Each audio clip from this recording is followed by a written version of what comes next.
podcast of what's happening with COVID-19 in education, and I am grateful to be joined by Chris Layton. And he represents, and I always have to couch this in that you're not everybody in Tennessee, but you are from the state of Tennessee. And so my goal is to find people from all over the world, in different provinces and states and countries, to share what's happening in education around the COVID-19 crisis. So my first question, Chris, to you is, first of all, introduce yourself. Tell me who you are and what your duties and responsibilities are and where you work. Sure. So I am Chris Layton. I am in Oak Ridge, Tennessee, which is East Tennessee, just outside Knoxville, Tennessee, if you're familiar with the state. I am currently a vice principal at a middle school of about 720 kids and about 60 staff members. So tell me, so far, what are you being asked to do as far as the educational programming of your students? Sure. So a big part of this, when our district made the decision, which really the state made the decision, then all districts in Tennessee kind of followed suit. And it was kind of weird timing for a lot of districts, including ours, because we were on spring break as other states and other systems started making these decisions. So we have a 2-week spring break. So we were kind of in the wait and see limbo world for a while. We were trying to be proactive and saying, what would remote learning look like? We're a one-to-one school.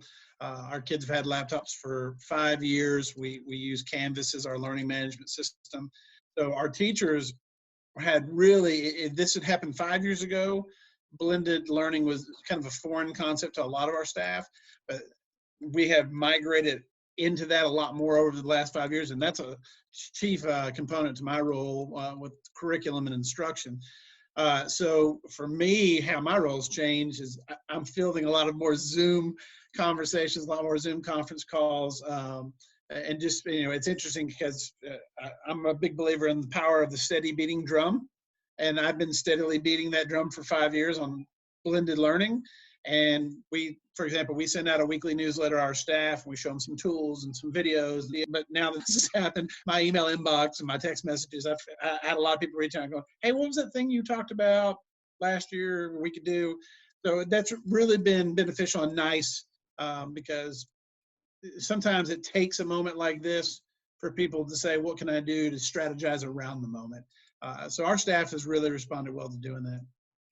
And as far as their expectations around, teaching and curriculum and time and those things, like who decides that, and what does that look like? If I'm a 7th grade social studies teacher in your school, what's that mean for me? Sure.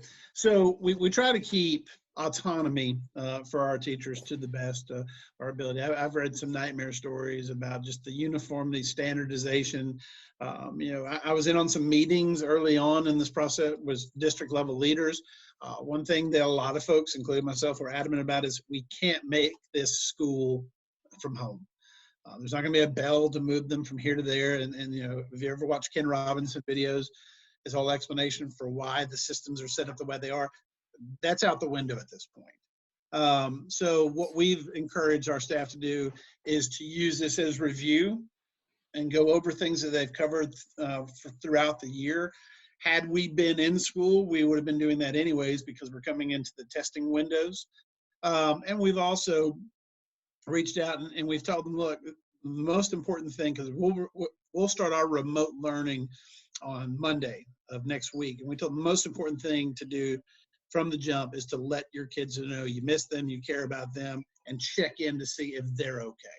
And then we can start learning from there. Once we get Maslow's covered to the best of our ability, we can start building up, Bloom's and everybody else's pyramids and help with learning. But one big thing we've encouraged our staff to do is make it engaging, make it fun. Death by worksheets is not going to help anybody through this. And you and I were talking earlier about just the social and emotional aspect that not only the adults we're going through, but just trying to put ourselves in the shoes of a 13-year-old, a 7th grade. Sure. What's this like? Yeah, no, and then I think those are great sort of tenets to build that around. And you're part of, I know, sort of helping to message that and encourage and support teachers. I guess I'm wondering from you personally, what sort of messagings and supports have you felt either from the district, the state, or colleagues that says, boy, this has been really helpful that people have done or said this? Yeah, I think the best messaging I've seen, whether it's been within our district or just my professional learning network, is to keep it simple, let creativity flow, and be engaging and have fun.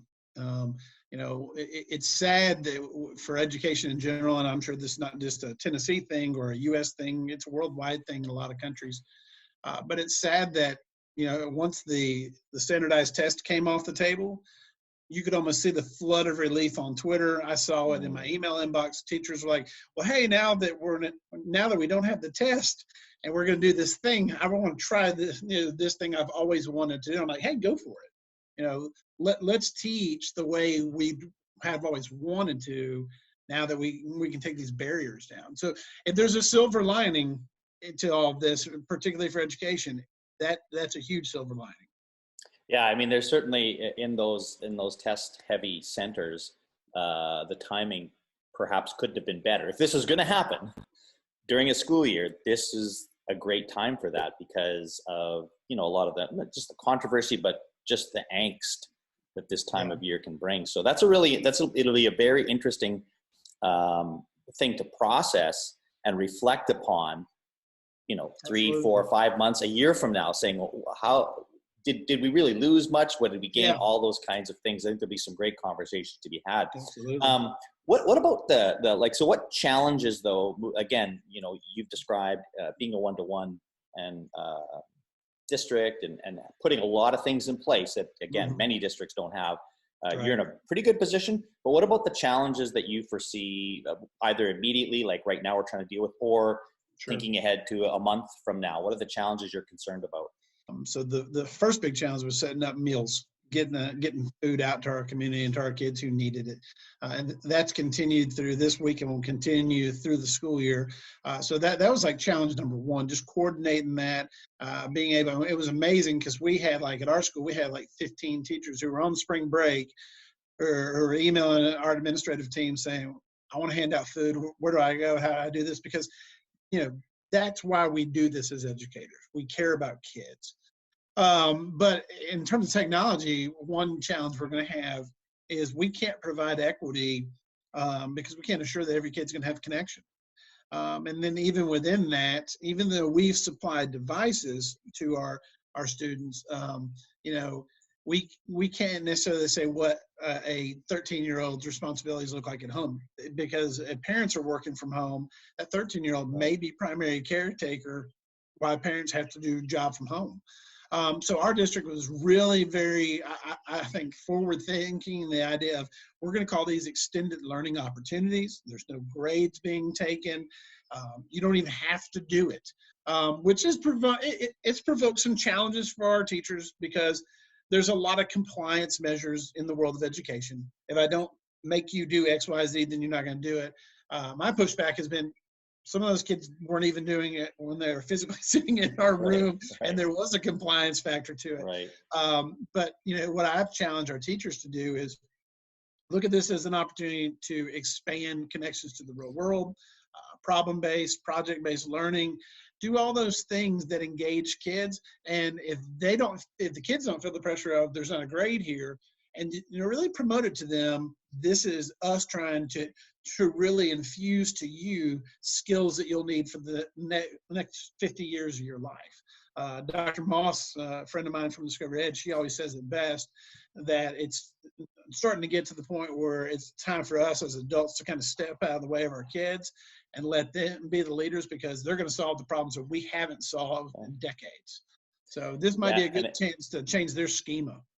Totally. And again, I think you're put in a good position, because if I'm that teacher that says, because teachers immediately would go to, okay, that sounds great for this number of students, but I've got these kids who are, they don't get engaged. And so I think they've kind of tricked themselves into thinking that, well, compliance is the answer. You have to make them do something. It has to be for a grade.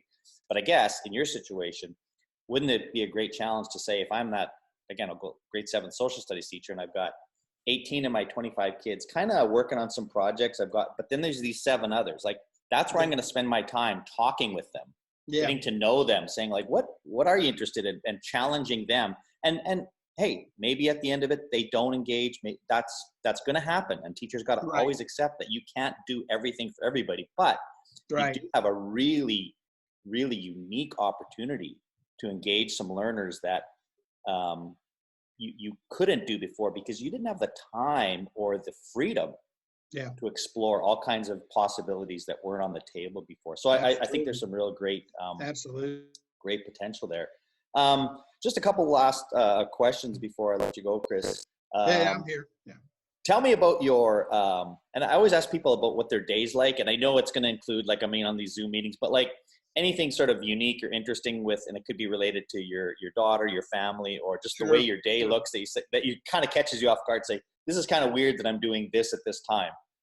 Yeah, well, my wife works at the University of Tennessee, so it's been real creative. Both of us full time in education, having a 5-year-old and an 18-month-old. So the scheduling and juggling the scheduling, but on the silver lining of all this, I eat breakfast with my kids. I eat lunch with my kids. I can work really hard for 90 minutes on something, and then if I want to take 30 minutes to go outside and chase my kids around the yard, I have 30 minutes. I don't have that a month and a half ago. A month and a half ago, my job was very regimented, 6 a.m. to 6 p.m. And I always tell people, as an administrator, I got stuff done from 6 a.m. to about 7:30, and then that's when people started coming in the building. And then I played firefighter from 7:30 to about 3:30 when people were in the building, and then from 3:30 to 6, I got my work done again. But here, there's, and it's interesting because you got to figure out how to schedule and regiment yourself in this environment, and not binge watch Netflix or anything like that. But it's been nice. It's been a nice stress relief for me personally. And I think one of the big challenges is going to be my kids when they have to put my picture back on the milk carton when we go back to work, and they only see me for a few hours a day rather than all this extended time they've seen me. Well, again, I appreciate that, and I'm grateful that you've got a chance to really enjoy time with your family. And I think that is, again, there's a lot of these silver linings, and I don't want to overplay that, because I also know that there are people that are really struggling with this in a lot of ways that maybe you and I are privileged not to have to deal with. So and then thinking through as education, as leaders, like how do we sort of be supportive to the most vulnerable in whatever way we can, given the fact that we're pretty limited in some ways. Right. But anyways, I appreciate all you do, Chris, and thanks for taking time to chat with me today. Well, Dean, I enjoyed that. It's been a long time since we chatted, so thanks for the invite. Awesome. Thank you. All right. Have a good one.